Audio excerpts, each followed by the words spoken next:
ሰላምና ጤና በያላችሁበት ይድረሳችሁ። ውድን የተከበራችሁ ቤተሰቦቻችን እንደምን አላችሁልን? ከሁለተኛው የዩቲዩብ ቻናላችን አዲስ ስፖርት ልዩ የተለያዩ ስፖርታዊ ጉዳዮችን ልናካፍላችሁ እነሆ ዳግም ተገናኘን። በዕለተ ረቡዕ የምሳ ሰዓት የስፖርት የመረጃ ሰዓታችን ስለምታደምጡን ስለምትከታተሉን ቆይታችሁም ከኛ ጋር ስለሆነ እጅጉን ከልብ አድርገን ነው የምናመሰግነው።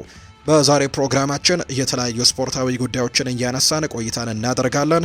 ከነዚህ መካከል ትልልቆቹን የአውሮፓ ክለቦችን የሚመለከቱ ስፖርታዊ ጉዳዮችን እያነሳን ቆይታን የምናደርግ ነው የሚሆነው። ትልልቆቹ ክለቦችን እንመለከታለን። ውድ ቤተሰቦቻችን የዝውውር ጉዳዮቻቸውን እያነሳን ቆይታን እናደርጋለን። እናንተም ሀሳብ አስተያየቶቻችሁን አጋሩን። ቪዲዮአችንን ላይክ፣ ቻናላችንንም ሰብስክራይብ እያደረጋችሁ ከኛ ጋር ቆይታን እንድታደርጉ ነው በአክብሮት የምንጋብዘው። ለተከታዮቹ ደቂቃዎች የዛሬውን የዝውውር ፕሮግራማችንን ወደ እናንተ እያደረስን ቆይታን እናደርጋለን። እስከ ፕሮግራማችን ፍጻሜ ከኛ ጋር ቆዩ። ከመሸጋገሪያ በኋላ በድጋሚ ተመልሰን የምንመጣ ይሆናል።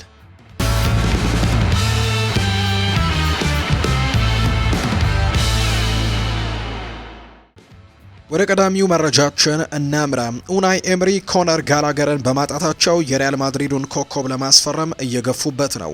የአስተን ቪላው አሰልጣኝ ኡናይ ኤምሪ ኮነር ጋላገርን ለማስፈረም የነበራቸው ሙከራ ካልተሳካ በኋላ የሪያል ማድሪዱን አማካይ ዳኒ ሴባዮስን ወደ ክለቡ ለማምጣት ከፍተኛ ግፊት እያደረጉ መሆኑ ተዘግቧል። እንደ ፌጂያስ ዘገባ ከሆነ አስተን ቪላ ኮነር ጋላገርን አጥብቀው ይፈልጉት ነበር። ሆኖም ግን ተጫዋቹ አትሌቲኮ ማድሪድን በመልቀቅ ወደ ቶትንሃም ማምራቱ ይፋ ተደርጓል። አሁን ላይ ኡናይ ኤምሪ ቪላ ትኩረቱን ቀደም ሲል በአርሰናል አብሯቸው ወደ ሰሩት ዳኒ ሴባዮስ እንዲያዞርም ይፈልጋሉ። የ29 ዓመቱ ስፔናዊ አማካይ በሪያል ማድሪድ ቤትም የመሰለፍ እድልን ካጣ ቆይቷል። በመሆኑም በቋሚነት ለመሰለፍ ወደ ሌላ ክለብ ለመዘዋወር ፍቃደኛ እንደሚሆን ነው የሚገመተው። ሪያል ማድሪድ ዳኒ ሴባዮስን ከ10 እስከ 20 ሚሊዮን ዩሮ በሚደርስ ዋጋ ለመልቀቅ ፍላጎት ሊኖራቸው እንደሚችል ዘገባው ይጠቁማል። ሆኖም ግን ክለቡ ዝውውሩን አሁን ላይ በጥር ወር ከመሆን ይልቅ በክረምት ቢከናወን ይመርጣል። አስተን ቪላ በበኩሉ ዝውውሩን አሁኑኑ ለማጠናቀቅ ይገፋ እንደሆነ ገና አልታወቀም። ነገር ግን ክለቡ አሁን ባለው ጥሩ አቋም የውድድር ዓመቱን በአራት ውስጥ በማጠናቀቅ ለቀጣዩ ዓመት በቻምፒየንስ ሊግ ለማለፍም የአማካይ ክፍሉን ማጠናከር ይኖርበታል ተብሎ ነው የሚታሰበው። ሪያል ማድሪድ ዳኒ ሴባዮስን አሁን ላይ ለመልቀቅ ፍቃደኛ ካልሆነ የኡናይ ኤምሪ ቡድን ወደ ሌላ አማራጭም ለመሄድ ሊገደድ እንደሚችል የሚያሳዩ መረጃዎች ናቸው የወጡት። ሊድስ ዩናይትድ የሲቪያውን አጥቂ አማካይ የሆነውን ሩበን ቫርጋስን በ9 ሚሊዮን ፓውንድ ለማስፈረም በግንባር ቀደምትነት እየመሩ መሆኑ ተነግሯል። ይህ የዮርክሻየሩ ክለብም በቅርቡ ፋኩንዶ ቦናኖቴን ከብራይተን በውሰት ለማምጣት ስምምነቱን አጠናቋል። ቦናኖቴ በቼልሲ የነበረው የውሰት ቆይታ በአጭሩ ከተቋረጠ በኋላ ወደ ሊድስ ነው ያመራው። አሁን ላይ ደግሞ በስፔን የሚወጡ ዘገባዎች እንደሚያመለክቱት ሊድስ ቫርጋስን ለማስፈረምም መቃረባቸው ሌላ ትልቅ ዝውውር በቅርቡ ይፋ ሊያደርጉ ይችላሉ ተብሏል። የስዊዘርላንድ ብሔራዊ ቡድን ተጫዋች የሆነው ቫርጋስ በላሊጋ ቆይታው ድንቅ ብቃቱን ያሳየ ሲሆን ለአሰልጣኝ ዳንኤል ፈርከ ስብስብም ትልቅ ተጨማሪ ኃይልም ይሆናል ተብሎ ነው የሚታሰበው። ሊድስ በፕሪሚየር ሊጉ የመቆየት ተስፋውን ለማለምለም በዝውውር መስኮቱ ጠንካራ ተሳትፎ እያደረገ ይገኛል። ባለፈው የውድድር ዓመት ከሻምፒዮንሺፕ ያደጉ ክለቦች በሊጉ መቆየት ቢከብዳቸው ሊድስና ሰንደርላንድ ግን እንደ ወልቭስና ዌስትሃም ያሉ ክለቦችም በሚቸገሩበት በዚህ ወቅት ባልተጠበቀ ሁኔታ ጥሩ የውድድር ዘመንን እያሳለፉ ነው የሚገኙት። ዳንኤል ፈርከ እንደ ቦናኖቴና ቫርጋስ ያሉ ተሰጥኦችን ማግኘት ከቻሉ ክለቡ በሊጉ የመቆየት ኢላማውን ለማሳካት ባለፈም ለረጅም ጊዜ በሊጉ ለመቆየት ለሚያደርገው ትልቅ ጥረትም እገዛ ያደርግለታል ተብሏል። ቫርጋስ ቀደም ሲል እንደ ቶትንሃም እና አስተን ቪላ ባሉ ታላላቅ ክለቦችም ይፈለግ የነበረ በመሆኑ ሊድስ ዝውውሩን ማሳካቱ እንደ ትልቅ ስኬት ይቆጠርለታል ተብሎ ነው የሚታመነው። አርሰናል የኒውካስል ዩናይትድን የክንፍ መስመር ተጫዋች የሆነው አንቶኒ ጎርደንን በክረምቱ የዝውውር መስኮት ለማስፈረም ዝግጅቱን እያጠናቀቀ ይገኛል። አሰልጣኝ ሚኬል አርቴታ ይህንን የእንግሊዝ ብሔራዊ ቡድን ተጫዋች ለ2026-27 የውድድር ዘመን ዋነኛ ኢላማቸው አድርገውታል። አርሰናሎች አንቶኒ ጎርደንን ለበርካታ ወራት ሲከታተሉት የቆዩ ሲሆን በክረምቱም ከፍተኛ የገንዘብ ጥያቄ ለማቅረብም የኒውካስልን አቋም ለመፈተሽ መዘጋጀታቸው ነው ምንጮች የጠቆሙት። አርሰናል ለአንቶኒ ጎርደን ያለው አድናቆት የሚጀምረው ገና በኤቨርተን በነበረበት ወቅት ነው። በተለይም ፍጥነቱ፣ የስራ ተነሳሽነቱና የማጥቃት መስመር ላይ በተለያዩ ቦታዎች መጫወት መቻሉ የስካውቶችን ቀልብ ስቧል። ኒውካስል አንቶኒ ጎርደንን እንደ ቁልፍ ተጫዋች ቢመለከተው ክለቡ የፕሪሚየር ሊጉን የፋይናንሻልና ደንብ ወይም ፒኤስአርን ለማክበር ሲል በክረምቱ ቢያንስ አንድ ከፍተኛ ዋጋ ያለው ተጫዋችን ለመሸጥ ሊገደድ ይችላል። አርሰናልም ይህንን አጋጣሚ ለመጠቀም ይፈልጋል ነው የተባለው። ባለፈው ዓመት ክረምት አርሰናል እንደ ቪክተር ዮኬሬሽ፣ ኖኒ ማንድዌኬ እና ኤቢሪቼ ኢዜ ያሉ ተጫዋቾችን ማስፈረሙ የሚታወቅ ነው። አሁን ደግሞ አርቴታ በግራ መስመር ማጥቃት ላይ ሊሰለፍ የሚችል ሌላ ተጫዋች ይፈልጋል። በአሁኑ ወቅት ይህ ቦታ በሊያንድሮ ትሮሳርድ የተያዘ ሲሆን ጋብሪኤል ማርቲኔሊም እንደ ተቀያሪ እያገለገለ ይገኛል። ሆኖም አርቴታ ለወደፊቱ እቅድ እያወጣ ሲሆን አንቶኒ ጎርደን ትልልቅ ጨዋታዎችን መለወጥ የሚችል ከፍተኛ ብቃት ያለው ተጫዋች እንደሆነ በርካቶች ያምኑበታል ነው የተባለው። አርሰናል ባለፉት 24 ሰዓታት ውስጥ በተከሰቱ ለውጦች ምክንያት የ120 ሚሊዮን ፓውንድ የሁለትዮሽ ዝውውር ለማከናወን እቅድ አለው። አርሰናል አሁን ላይ ትኩረቱን ወደ አይንትራክ ፍራንክፈርቱ የግራ መስመር ተከላካይ የሆነው ናትናኤል ብራውንና ወደ ስፖርቲንግ ሊዝበኑ የመሃል ተከላካይ ኦስማን ዲያማንዴ ማዘሩን የተነገረው። እንደ ዴይሊ ሜል ዘገባ ከሆነ አርሰናሎች ብራውንን እንደ ዲያማንዴ በተከላካይ መስመር ኢላማቸው ዝርዝር ውስጥ አካተውታል።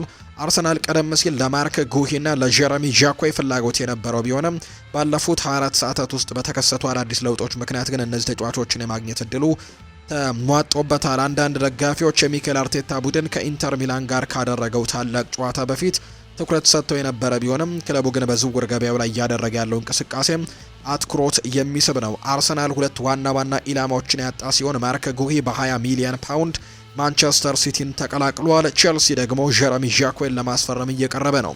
አርሰናል በቅርብ ጊዜያት በዝውውር ገበያው ላይ ንቁ ተሳትፎን ሲያደርግ የቆየ ሲሆን ባለፈው ክረምት ክሪስቲያን ሞስክዌራን እና ፒዮሮ ሂንካፒየን የተባሉ ሁለት ተከላካዮችን ማስፈረሙ ይታወቃል። ከዚያ ቀደም ባለው ክረምት ደግሞ ሪካርዶ ካላፊዮሪን ወደ ቡድኑ መቀላቀሉን እናስታውሳለን። ይሁን እንጂ አርሰናል አሁንም ዲያማንዴን እና ብራውንን ለማስፈረም የመከላከል አቅሙንም ይበልጥ ለማጠናከር ፍላጎት እንዳለው ነው የተነገረው። የዝውውር አንዳንድ ተጫዋቾች ክለቡን ሊለቁ እንደሚችሉ የሚጠቅም ነው። ለምሳሌ ቤን ዋይት በቋሚነት መሰለፍ ያቆመ ሲሆን በኤቨርተን በኩልም ፍላጎት እየታየ እንደሆነ ፉትቦል ለንደን ዘግቧል። በተጨማሪም ወጣቱ ተሰጥኦ ማይልስ ሉዊስ ስኬሊ ከግራ ተከላካይነት ወደ ቀድሞ ቦታው ወደ መሃል ሜዳ አማካኝነትም ሊመለስ እንደሚችል የሚገመት ነው። አሰልጣኝ ሚኬል አርቴታ በሉዊስ ስኬሊ የመከላከል ብቃት ላይ እምነት እያጣ መሆኑን የሚያሳዩ ምልክቶች የታዩ ሲሆን በሳምንቱ አጋማሽ ቸልሲን ባሸነፉበት ጨዋታ ሪካርዶ ካላፊዮሪና ፒዮሮ ሂንካፔ ባይኖሩም ዩሪየን ቲምበርን በግራ በኩል ማሰለፉ ለዚህ ትልቅ ማሳያ ተደርጎ ነው የሚወሰደው። ይህ ሁሉ ሁኔታ ለሚኪ ብራውንና ለያን ዲያማንዴ መምጣትም በሩ ሊከፍት ይችላል። አርቴታ በተከታታይ በሚያጋጥሙት የጉዳት መረጃዎች ምክንያትም የተጫዋቾቹን ስብስብ ጥልቀት ወይም ዴብስ እንዲኖረው በእጅጉ ይፈልጋል። ዊሊያም ሳሊባና ጋብሪኤል ማጋለሽ በዚህ የውድድር ዘመን በርካታ ጨዋታዎችን ቢያልፉም ክለቡ ያለው የተጫዋቾች አማራጭ ግን እስካሁን ጉዳቱን እንዳይሰማው አድርጎታል። ዲያማንዴ በስፖርቲንግ ሊዝበን የ70 ሚሊዮን ፓውንድ የውል ማፍረሻ ወይም ሪሊዝ ክሎዝ ያለው ሲሆን ናትናኤል ብራውን ደግሞ ወደ 50 ሚሊዮን ፓውንድ ገደማ ሊያስወጣ እንደሚችል ነው እየተገመተም የሚገኘው። ማንቸስተር ዩናይትድ የኖቲንግሃም ፎረስቱን ተከላካይ የሆነው ሙሪሎን ለማስፈረምም ፍላጎት አለው። የ23 ዓመት ብራዚላዊ ኖቲንግሃም ፎረስትን ከተቀላቀለበት ጊዜ ጀምሮ በፕሪሚየር ሊጉ እጅግ አስደናቂ ብቃት እያሳየ ነው የሚገኘው። በመሆኑም ለማንቸስተር ዩናይትድ ትልቅ ተጨማሪ ኃይል ሊሆን እንደሚችል ይታመናል። ሃሪ ማጓየር ክለቡን ለመልቀቅ በደጃፍ ላይ የሚገኝ ሲሆን ማንቸስተር ዩናይትድ ብራዚላዊውን ተጫዋች የሃሪ ማጓየር የረጅም ጊዜ ተተኪ አድርጎም ይመለከተዋል። እንደ ፌጃዝ ዘገባ ከሆነ ተጫዋቹን ለማስፈረም ወደ 70 ሚሊዮን ፓውንድ ገደማ ወጪ ይጠይቃል። ማንቸስተር ዩናይትድ ይህንን ክፍያ ለመፈጸም ዝግጁ መሆኑ ግን ገና አልታወቀም። ሙሪሎ በፕሪሚየር ሊጉ ያለው ጥራት በተከታታይ እያሳየ ሲሆን ወደ ትልቅ ክለብ የማምራት እድልም ማግኘቱ ለእሱ አስደሳች እንደሚሆን ጥርጥር የለውም። እንደ ማንቸስተር ዩናይትድ ባሉ ታላላቅ ክለቦች ውስጥ የመጫወት ችሎታ እንዳለው በተግባር አሳይቷል። ዝውውሩ የሚሳካ ከሆነ ከክለቡ ጋር ለዋንጫ ለመፋለምና በአውሮፓ መድረክ ለመሳተፍም እንዳለ ጭምር ይነገራል። ተጫዋቹ ወደ ክለቡ እንዲመጣ ማሳመን ምን ያክል አስቸጋሪ አይሆንም። ማንቸስተር ዩናይትድ በዓለም ላይ ካሉ ትልልቅ ክለቦች አንደኛው በመሆኑ ተጫዋቹ የመቀላቀል ፍላጎት ይኖረዋል። እንዲሁም ክለቡ የተጠየቀውን ዋጋ ደግሞ የመክፈል አቅም አለው። ማንቸስተር ዩናይትድ ፍላጎቱን ወደ ይፋዊ የዝውውር ጥያቄ በመቀየር ስምምነቱን ይጨርሰው እንደሆነ የሚታይ ነው የሚሆነው። ማንቸስተር ዩናይትድ ወደ እንግሊዝ እግር ኳስ የበላይነቱ ለመመለስ ጥራት ያላቸው ተጫዋቾች ያስፈልጉታል። ባለፉት ወራት የተከላካይ ክፍሉን በቀላሉ የሚዳፈር ሆኖ በመታየቱም በዚያ የሜዳ ክፍል ላይ ጥርጣሬ መፍጠር ይኖርባቸዋል። ሙሪሎ የተከላካይ ክፍላቸውን ለማሻሻል በእርግጥም ይረዳቸዋል። የ23 ዓመቱ ተጫዋች ከኖቲንግሃም ፎረስት አቅም በላይ መሆኑን እያስመሰከረ ስለሆነ አሁን ወደ ትልቅ ክለብ የሚሸጋገርበት ትክክለኛው ጊዜ ነው። ማንቸስተር ዩናይትድ ለሱ ተመራጭ ቀጣይ መዳረሻም ሊሆን እንደሚችል ነው የተገመተው። ቶተንሃም ሆትስፐርስ አስደናቂ እድገት ላሳየው የ21 ዓመት ወጣት ኮከብ ከፍተኛ ገንዘብ ለመክፈል ተዘጋጅተዋል። ቶተንሃም ሆትስፐርስ አደም ዋርተንን ከክሪስታል ፓላስ ለማስፈረም ያለውን ፍላጎት አጠናክሮ ቀጥሏል። ተጫዋቹ በማንቸስተር ዩናይትድ እና በቼልሲ የዝውውር እቅድ ውስጥ ቢካተትም ቲም ቶክ ያወጣው ዘገባ ግን ቶተንሃም በውድድር ዓመቱ ሲጠናቀቅ ይህንን የእንግሊዝ ብሔራዊ ቡድን አማካይ ለማስፈረም እንደሚንቀሳቀስና ከፍተኛ የዝውውር ሂሳብም ለማቅረብ መዘጋጀቱን የተነገረው። ይህ የ21 ዓመቱ ወጣት በፕሪሚየር ሊግ ካሉ እጅግ ተሰጥኦ ካላቸው ወጣት ተሰጥኦዎች አንደኛው ሲሆን ለቶተንሃምም የረጅም ጊዜ ስኬት ትልቅ አቅም ሊሆን ይችላል። ዝውውሩ ከፍተኛ ወጪን ሊጠይቅ እንደሚችል የሚጠበቅ ቢሆንም ቶተንሃም ለተጫዋቹ ሲልም ካዝናውን ለመክፈት ክፍያውን ከፍ አድርጎ ለመፈጸምም ዝግጁ መሆኑ ወደፊት የሚታይ ነው። ተጫዋቹ ወደፊት ታላቅ ኮከብ ለመሆን የሚያስፈልጉት ሁሉም ብቃቶች ያሉት ሲሆን አሁንም ቢሆን በፕሪሚየር ሊግ እጅግ ከፍተኛ በሆነ ብቃት ላይም የሚገኝ ነው። አደም ዋርተን ለክሪስታል ፓላስ የማይተካ ተጫዋች ሆኖ የቆየ ሲሆን በክለቡ በቅርቡ ለተቀናጃቸው የኤፍኤ ካፕና የኮሚ ሺልድ ድሎችም ዋነኛው ምክንያት ነበር። ወጣቱ ተጫዋች አዲስ ፈተናን ለመጋፈጥ ሊነሳሳ የሚችል ሲሆን እንደ ቶተንሃም ያለ ትልቅ ክለብን የመቀላቀል እድልም ውድቅ ለማድረግም ይከብደዋል። ምንም እንኳን ቶተንሃም በአሁኑ ወቅት በደረጃ ሰንጠረዡ መሃል ላይ ቢገኝም አስደሳች ፕሮጀክትና ተሰጥኦ ያላቸው ተጫዋቾችን ስብስብ አለው። ክለቡ በሚቀጥሉት ወራት ጠንክሮ በመስራት ዋርተንን ለዋንጫዎች እንዲፎካከር እድል ሊሰጠው ይችላል። ይህ በእንዲህ እንዳለ ከማንቸስተር ዩናይትድ እና ከቼልሲ የሚጠበቀው ከፍተኛ ፉክክር ለሰሜን ለንደኑ ክለብ ዝውውሩን አስቸጋሪ ሊያደርግበት ይችላል። ስፐርስ ዝውውሩን ለመጨረስም ከፍተኛ ገንዘብ መክፈል ይኖርባቸዋል። ክሪስታል ፓላስም በክለቦች መካከል የሚፈጠረውን የዋጋ ፉክክር የተጫዋቹን ዋጋም እንዲቀንስላቸው ይፈልጋሉ። ቶተንሃም ፍላጎቱን ወደ ይፋዊ ጥያቄ ይቀይረው እንደሆነ በሂደትም የሚታይ ይሆናል ተብሎ ነው የሚጠበቀው። ሊቨርፑል የኢንተር ሚላኑን ተከላካይ አሌሳንድሮ ባስቶኒን ለማስፈረም ፍላጎት አሳይቷል። እንደ ቲም ቶክ ዘገባ ከሆነ ሊቨርፑል ማርክ ጉሂን ለማስፈረም ያደረገው ሙከራ ሳይሳካ በመቅረቱ አሁን ላይ አይኑን በኢንተር ሚላኑ ኮከብ ላይ ጥሏል። እንግሊዛዊው ተከላካይ ማርክ ጉሂ ማንቸስተር ሲቲን መቀላቀሉ የታወቀ ሲሆን ሊቨርፑል ደግሞ በተከላካይ ክፍሉ ላይ ተጨማሪ ጥራት ያላቸው ተጫዋቾችን መጨመር ይፈልጋል። ይህ ጣሊያናዊ ኢንተርናሽናል በአሁኑ ወቅት በአውሮፓ እግር ኳስ ውስጥ ካሉ ምርጥ ተከላካዮች አንደኛው ለመሆን በቅቷል። ባስቶኒ ለሊቨርፑል እጅግ ድንቅ ፈራሚ ሊሆንም ይችላል። ተጫዋቹ በዚህ ዓመት ክለብ የመቀየር ፍላጎት ያለው ሲሆን ሊቨርፑል ዝውውሩን ሊጨርሰው ይችል እንደሆነ የሚጠበቅ ነው የሚሆነው። ለባስቶኒ ተጨማሪ ሊቨርፑል የቦሩሲያ ዶርትመንዱን ተከላካይ ኒኮ ሽሎተርቤክንም በአማራጭነት እየተመለከተ ይገኛል። ሽሎተርቤክ ባለፉት ወራትም ከክለቡ ይለቃል ተብሎ ስሙ ሲነሳ ቆይቷል። ባስቶኒ በፕሪሚየር ሊግ የመጫወት ብቃት ያለው ሲሆን ለሊቨርፑልም ልዩ ጥንካሬ ሊሰጥ ይችላል።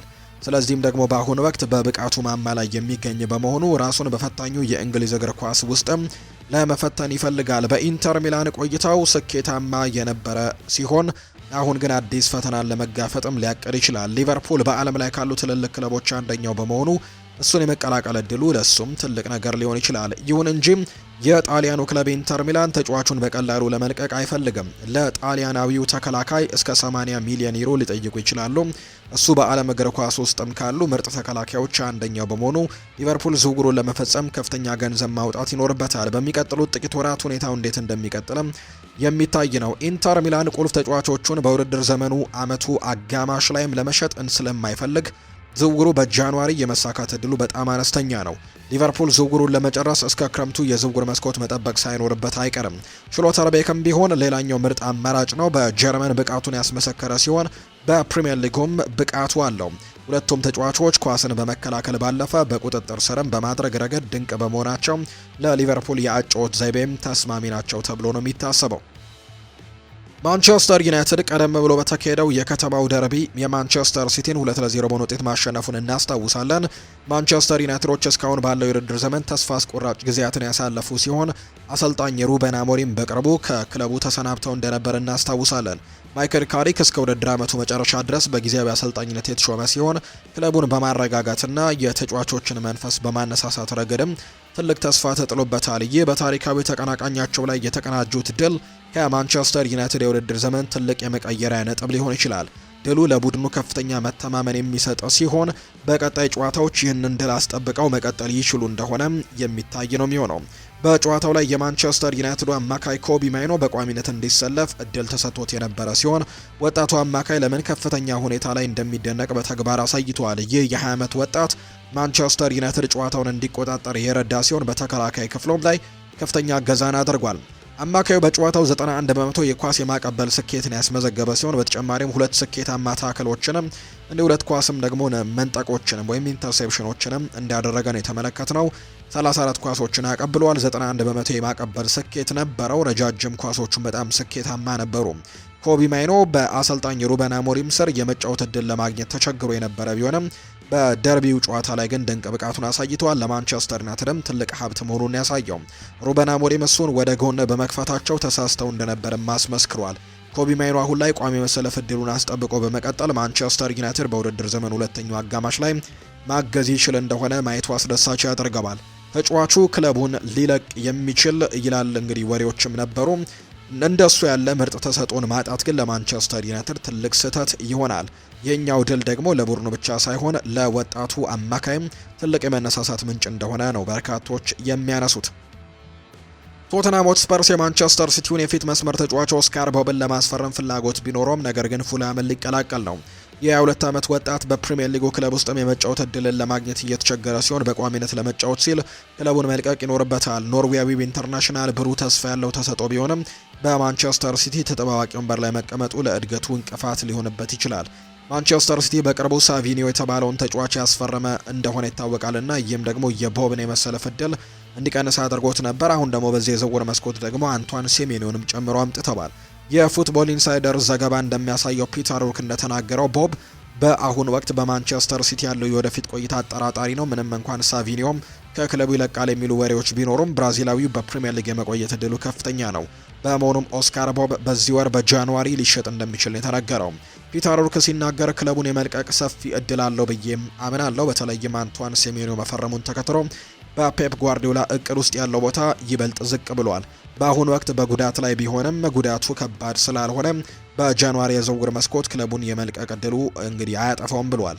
አክሎም ለራሱ ለኦስካር ቦብ ሲባል በቋሚነት መጫወት ይኖርበታል። ምክንያቱም ባለፉት 2 ዓመታት ያጋጠሙት ጉዳቶች እድገቱን አጓተውበታል። እሱ ታላቅ ተጫዋች መሆኑን ማንም አይክድም። በክረምቱ ከኖርዌይ ጋር ለዓለም ዋንጫ ስለሚሳተፍም የውድድር ዓመቱ ሁለተኛው አጋማሽን በቋሚነት መጫወትም ይፈልጋል። ዘገባው አክሎም እንደገለጸው ከሆነ ቶተንሃም የተጫዋቹን ፊርማ ለማግኘትም እንቅስቃሴ የጀመረ ሲሆን ዝውውሩን በስኬት ይጨርሱት እንደሆነ የሚጠበቅ ጉዳይ ነው። ቶተንሃም በመስመር የፊት ክፍል ላይም ተጨማሪ ጥራት ያላቸው ተለዋዋጮች የሚያስፈልጉት ሲሆን የ22 ዓመቱ ወጣት ለክለቡ ጥሩ የረጅም ጊዜ ኢንቨስትመንት ሊሆን ይችላል። ምክንያታዊ የዝውውር ዋጋ የሚያገኙ ከሆነ ዝውውሩ ለቶተንሃም ጠቃሚ ይሆናል ተብሎ ነው የሚታሰበው። የማንቸስተር ዩናይትዱ ተከላካይ ሃሪ ማጓየር ክለቡን ለቆ ሊወጣ እንደሚችል በተደጋጋሚ ሲሙ ሲነሳ ቆይቷል። ይሁን እንጂ የክለቡ ጊዜያዊ አሰልጣኝ ማይክል ካሪክ ክለቡ ተጫዋቹን እንዳይሸጠው አሳስቧል። የ32 ዓመት ተከላካይ አሁን የዋናው ቡድን ወሳኝ አካል መሆኑንና ማንቸስተር ዩናይትድ በእጅጉ የሚፈልገው ካሪክ እንደሆነ ያምናል። ዩናይትዶች በተከላካይ ክፍላቸው ላይ አልፎ አልፎ መዳከም የሚታይባቸው ሲሆን የእሱ ልምድና የመከላከል ብቃት ለቡድኑ አስፈላጊ ነው። ከዚህ በተጨማሪ ማጓየር በመልበሻ ክፍል ውስጥም ካሉት መሪዎች አንደኛው በመሆኑ ማንቸስተር ዩናይትድ በውድድር ዓመቱ አጋማሽ ላይ ቡድኑን የሚያዳክም ውሳኔን ማሳለፍ በጭራሽ አይፈልጉም። ለክለቡ አስቸጋሪ የውድድር ዘመን እየሆነባቸው ሲሆን ደካማ ውጤቶች ምክንያቱም ሩበን አሞሪም ከኃላፊነቱ ተነስቷል። ዩናይትድ አሁን ያለው ጉዞን ለማስተካከል በአውሮፓ መድረክም ለማለፍ የሚታገል ሲሆን ለዚህ ደግሞ ያሉትን ተጫዋቾች ጠብቆ ማቆየትና ምርጥ ብቃታቸውን ማውጣትም ይኖርበታል። በርካታ የጣሊያን ክለቦች የ32 ዓመቱን ተከላካይ ለማስፈረም ፍላጎት አሳይተዋል። ዘሰን እንደዘገበው ማንቸስተር ዩናይትድ በእንግሊዛዊው ተከላካይ የቀረቡለትን ተደጋጋሚ ጥያቄዎች ውድቅ አድርጓል። ካሪክም ተጫዋቹን እንደማይተካ ሀብትም አድርገው እንደሚመለከቱት ነው ክለቡ እንዲያውቀውም የተደረገው። የተከላካዩ ኮንትራትም በዚህ የውድድር ዓመት መጨረሻ ላይ የሚያበቃ በመሆኑ ስለ ወደፊት ቆይታውም ብዙ ግምቶች እየተሰጡ ይገኛሉ። ማንቸስተር ዩናይትድ ኮንትራቱ ለአንድ ተጨማሪ ዓመት የማራዘም አማራጭ አለው። ክለቡ ይህንን አማራጭም መጠቀም ወይም ደግሞ ተጫዋቹን በክረምቱ በነፃ ዝውውርም እንዲለቅ ፍቃድ ይሰጠው እንደሆነ ወደፊት የሚታይ ነው። ማጓየር መጀመሪያ ላይ ብዙ ትችቶች ቢሰነዘሩበትም ባለፉት ዓመታት ለክለቡ ጠቃሚ ተጫዋች ሆኖ ቆይቷል። የሚለቅ ከሆነም ከዩናይትድ ከሱ ቦታ የሚተኩ ብቁ ተጫዋቾችን ማግኘት ይኖርበታል ተብሎ ነው የሚጠበቀው። ሊቨርፑል የሪያል ማድሪድን አማካይ ኤድዋርዶ ካማቪንጋን ለማስፈረም ፍላጎት አለው። ይህ የ22 ዓመት ፈረንሳዊ አማካይ ብሩህ ተስፋ ያለው ወጣት ተጫዋች ቢሆንም በስፔኑ ክለብ ውስጥ ግን ዘወትር በቋሚነት የመጫወት እድልን ለማግኘት እየተቸገረ ነው። እንደ ፌጂያስ ዘገባ ከሆነ ሊቨርፑል በሚቀጥሉት ወራት የእሱን አገልግሎት ለማግኘትም ተስፋ አድርጓል። በሌላ በኩል ደግሞ ካማቪንጋ ክለቡን የመልቀቅ ፍላጎት እንደሌለው የሚጠቁሙ ዘገባዎች ናቸው ያሉት። የስፔኑ ክለብ ሪያል ማድሪድ አሰልጣኝ ሻቪ አሎንሶን ማጣቱን ተከትሎ በቡድን ውስጥ የአወቃቀር ለውጥም ለማድረግ ሊገደድ ይችላል። በመሆኑም የ22 ዓመቱ ፈረንሳዊ ተሰጥኦ ክለቡን እንዲለቅም ሊፈቀድለት የሚችል ሲሆን ሊቨርፑል እሱን ፊርማ ሊያገኝ ይችል እንደሆነ ወደፊት የሚታይ ጉዳይ ነው። ሊቨርፑል በሜዳው መሃል ላይም ጨዋታን የሚቆጣጠርና የተከላካይ ክፍሉን ሽፋን የሚሰጥም ተጫዋች ይፈልጋል። ካማቪንጋ በአማካይ ክፍሉም ሆነ በተከላካይ መስመር ላይም በተለያዩ ቦታዎች መጫወት መቻሉ ወይም ቨርሳታይልነቱ ለሊቨርፑል ትልቅ ጥቅም ይኖረዋል። ወደ እንግሊዝ ፕሪምየር ሊግ ለመምጣት እድሉ ለተጫዋቹም ቢሆን በጣም ጥሩ አማራጭ ሊሆን ይችላል። ካማቪንጋ በቋሚነት መጫወት የሚፈልግ ሲሆን ሊቨርፑል ደግሞ ያንን እድል ሊሰጠው ይችላል። ዘገባው እንደሚለው ሊቨርፑል ተጫዋቹን ለማስፈረም ከዚህ ቀደም ታይቶ የማይታወቅም ከፍተኛ ገንዘብ ወጪ ለማድረግም ዝግጁ ነው። ክለቡ በሚፈልጋቸው ተጫዋቾች ከፍተኛ ገንዘብ ለማውጣት ወደ ኋላ እንደማይል በተደጋጋሚ አሳይቷል። ይሁን እንጂ የፈረንሳይ ኢንተርናሽናልን ማስፈረም ይችሉ እንደሆነም የሚታይ ጉዳይ ነው።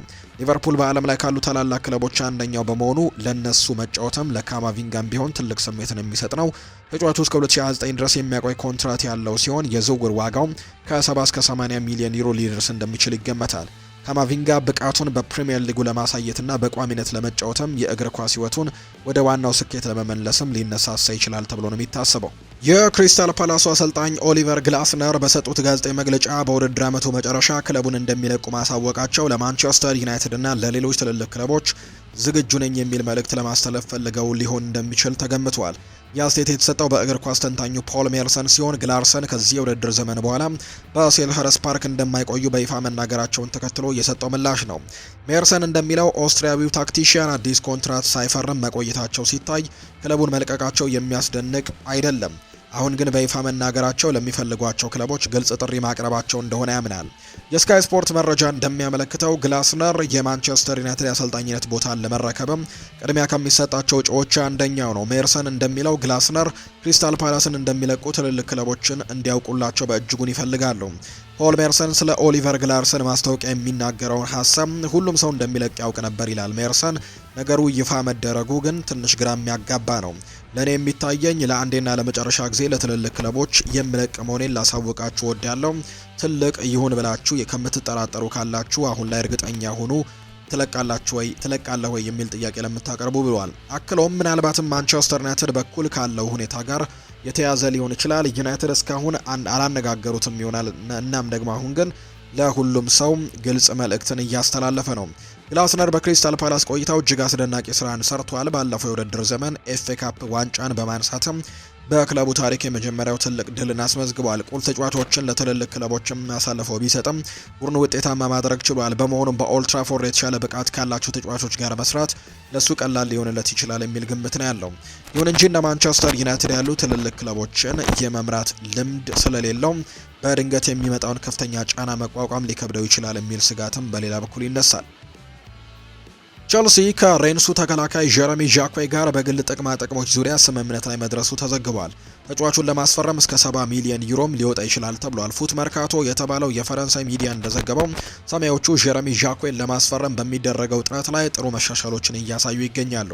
ቸልሲ ከተጫዋቹ ጋር ስምምነት ላይ የደረሰ ሲሆን አሁን የቀረው የክለቡ ጋር መደራደር ብቻ ነው። የፈረንሳዩ ክለብ ሬንስ ይህንን ማዕከላዊ ተከላካይ በ70 ሚሊዮን ዩሮ በመሸጥም የክለቡንም ጭምር የሽያጭ ሪከርድ ለመስበር አለሟል። እስካሁን ቸልሲ 50 ሚሊዮን ዩሮ ገደማ ያቀረበ ሲሆን ሁለቱ ክለቦች በመካከለኛ ዋጋ ላይ ስምምነት ላይ ይደርሳሉ የሚል ጉዳይ ነው የሚነሳው።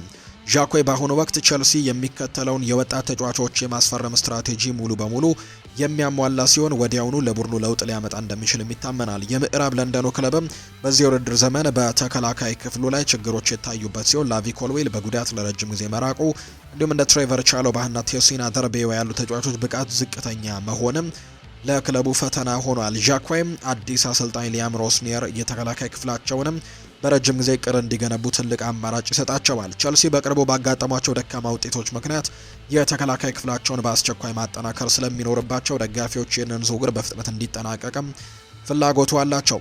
የአርሰናሉ አሰልጣኝ ሚኬል አርቴታም እንደ ሪያል ማድሪድ እና ማንቸስተር ሲቲ ያሉ ታላላቅ ክለቦች ትኩረት እየሳበ መሆኑ ተዘግቧል። ለቲም ቶክ መረጃ የሰጡ ምንጮች እንደሚሉት ከሆነ አርቴታ በኤምሬትስ ስቴዲየም እያከናወነ ያለው አስደናቂ ስራ ተከትሎ ስሙ ከሪያል ማድሪድ ጋር መያያዙ እንደማይቀር ነው የሚነገረው። እንደ ምንጩ ዘገባ ከሆነ ከሪያል ማድሪድ እንዲሁም እንደ ማንቸስተር ሲቲ እና ባርሴሎና ካሉ ክለቦች ጋርም ስሙ መያያዙ እንደማይቀር ነው የሚታየው። ነገር ግን እስካሁን ድረስ በወሬ ደረጃ ላይ ብቻ ያለ ጉዳይ ነው። አርቴታ ባለፉት ጥቂት ዓመታት የክለቡን ውጤታማነት በመቀየር ረገድ ትልቁን ድርሻ የተወጣ በመሆኑ ይህ መረጃ ለአርሰናል ደጋፊዎች በእርግጥም አሳሳቢ ነው። ምንም እንኳን ስፔናዊው ታክቲሽያን እንደ አውሮፓውያኑ አቆጣጠር በ2020 የኤፍኤ ዋንጫን እንዲሁ ደግሞ በኋላ ላይ ትልቅ ዋንጫን ባያሸንፍም አርሰናሎች በድጋሚ እጅግ ተወዳዳሪ ቡድን እንዲሆኑ አድርጓቸዋል። አርቴታ በዓለም ላይ ማንኛውም ክለብ የመምራት ብቃት ያለው ሲሆን ሪያል ማድሪድ ደግሞ በአሁኑ ወቅትም እንዲሁ ሻቪ አሎንዞን የሚተካ አዲስ አሰልጣኝ እያፈላለገ ነው። አርሰናል ለታላላቅ ዋንጫዎችና የፕሪሚየር ሊግና ቻምፒየንስ ሊግ ዋና ተፎካካሪ ያደረገውን አሰልጣኝ አርሰናል ጠብቆ ለማቆየት የሚችለውን ሁሉ ማድረግ ይኖርበታል። አርሰናል ባለፉት 3 ተከታታይ ዓመታትም በሊጉ 2ኛ ደረጃንም ጭምር ያጠናቀቀ ሲሆን በዚህ የውድድር ዘመን ደግሞ የሊጉ መሪ ነው።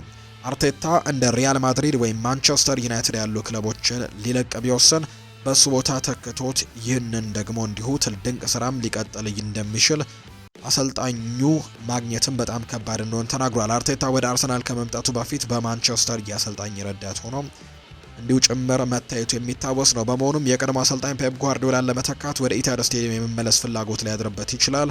ይሁን እንጂ ባለፉት ጥቂት ዓመታት በአርሰናልና በማንቸስተር ሲቲ መካከል ያለው ደግሞ ጠንካራ የዋንጫ ፉክክር አርቴታ ይህንን ዝውውር ለመፈጸም እንዲቸገር ሊያደርገው ይችላል የሚሉ ዘገባዎች ናቸው በትልቁ አሁን ላይ እየወጡ የሚገኙት። ውድና የተከበራችሁ ቤተሰቦቻችን ለዛሬ ያዝንላችሁ አዳዲስ ስፖርታዊ ጉዳዮቻችን እነዚህ ነው የሚመስሉት። ስላደመጣችሁን፣ ስለተከታተላችሁን፣ ቆይታችሁን ከኛ ጋርም ስላደረጋችሁ እጅጉን ከልብ አድርገን ነው የምናመሰግነው። ፉአድ ባህሩ የዛሬውን ፕሮግራም እየመራው ከእናንተ ጋር ቆይታን አድርጌያለሁ። በቀጣይ ፕሮግራሞቻችን ሌሎች ስፖርታዊ ጉዳዮችን አካተን በድጋሚ ተመልሰን የምንገናኝ ይሆናል። ስላደመጣችሁኝ፣ ስለተከታተላችሁን ከልብ አድርጌ ያመሰግናለሁ። መልካም ጊዜ መልካም ቀንም እንዲሆንላችሁ በአክብሮት ተመኝ